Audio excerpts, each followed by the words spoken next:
The Killer Who Turned Himself In. In April of 1973, a man walked up to a phone, dialed the police, and calmly told them that he had been responsible for multiple murders. Not just one, several. He gave details, locations, descriptions that no one else could have known. And when officers arrived, he didn't run. He didn't resist. He simply waited. But what makes this case so unsettling is not just what he did. It's how long he lived a normal life while doing it, and how no one truly suspected him. Imagine this for a moment. Someone around you, someone who speaks calmly, who seems intelligent, who blends into everyday life, is hiding something unimaginable. How would you ever know? Edmund Kemper was not someone who easily went unnoticed. He stood over 6 feet tall, soft-spoken, intelligent. He could hold conversations. He could appear thoughtful, even polite. But behind that calm exterior was something far more complex. He was born in 1948 in California. From an early age, his life was shaped by tension, particularly within his family. His relationship with his mother was strained, deeply strained. She was described as strict, controlling, critical. And over time, that relationship began to affect him in ways that would only become clear later. As he grew older, his behavior escalated. At the age of 15, he committed his first murders. Not strangers, not random victims, members of his own family. He killed his grandparents, and after that, something unexpected happened. He didn't try to hide it. He didn't run. He called his mother and told her what he had done. Now think about that for a moment. What goes through someone's mind when they commit something like that and then calmly report it? He was arrested and later evaluated by psychiatrists. They determined that he was mentally unstable, that he required treatment. And instead of being sent to prison, he was committed to a psychiatric facility. There, something else happened. He began to appear normal. He cooperated. He followed rules. He participated in evaluations. He even assisted doctors in understanding other patients. Over time, professionals began to believe that he had improved, that he was no longer a threat, and eventually he was released. Now think about this carefully. If someone commits serious violence at a young age and later appears stable, how do you decide if they are truly safe? Because that decision would change everything. After his release, Edmund Kemper returned to society. He got a job. He interacted with people. He built a life that, on the surface, looked normal. But beneath that surface, something remained. And over time, it would resurface. He began picking up hitchhikers, young women, college students. At first, it seemed harmless, a ride, a conversation. But for some of them, it would be the last ride they ever took. We'll come back to how he gained their trust, because that's one of the most disturbing parts of this case. And as the pattern continued, the question became not just how he was doing it, but how he managed to do it without being suspected for so long. Because even as people around him lived their lives, a pattern was forming. One that would only become visible after it was too late. After his release, Edmund Kemper returned to California and began building what looked like an ordinary life. He found work. He socialized. He spoke calmly, often intelligently, with the people around him. And over time, he learned something important: how to appear harmless. Because despite his size and presence, he understood that trust was something he could create. He spent time around law enforcement, at bars where police officers gathered. He listened, observed, learned how investigations worked, and that gave him an advantage. Now, think about this. If someone understands how police think, how they investigate, does that make it easier for them to avoid suspicion? Because while everything on the surface appeared normal, a pattern had already begun. He started picking up hitchhikers along highways, young women, often college students, looking for rides. At the time, hitchhiking was more common. People trusted strangers more easily, and Kemper knew exactly how to use that. He would appear calm, polite, non-threatening, and for a moment, everything would seem safe. But that safety didn't last.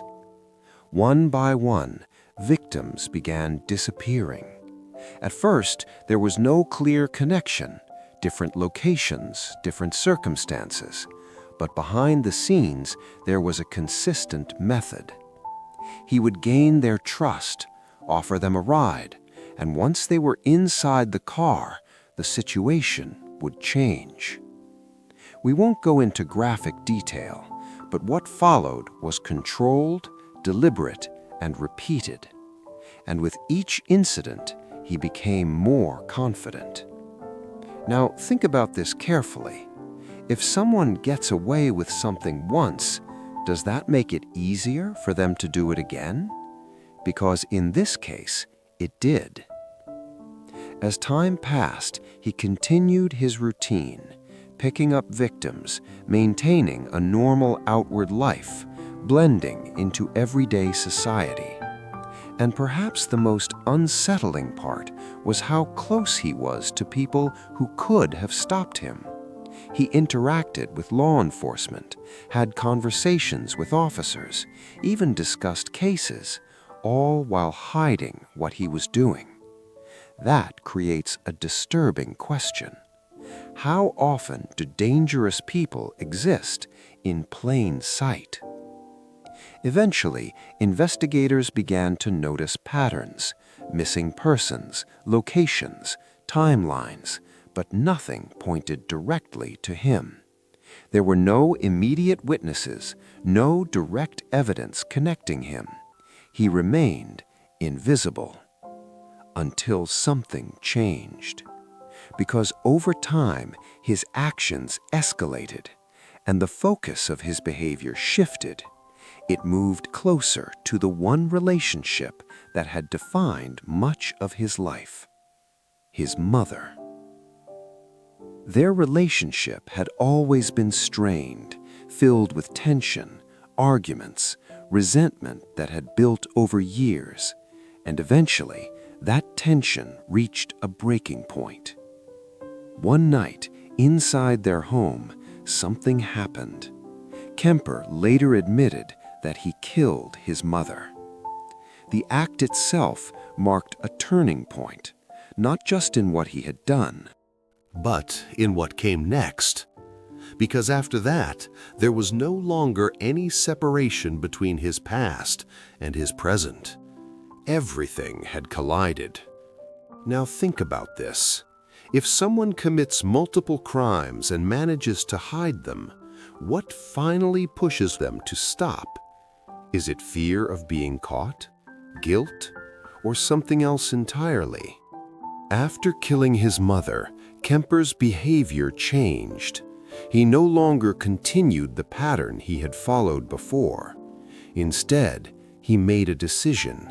He left, traveled, put distance between himself and everything he had done. But even then, he didn't try to disappear completely. He didn't create a new identity. He didn't attempt to live a hidden life.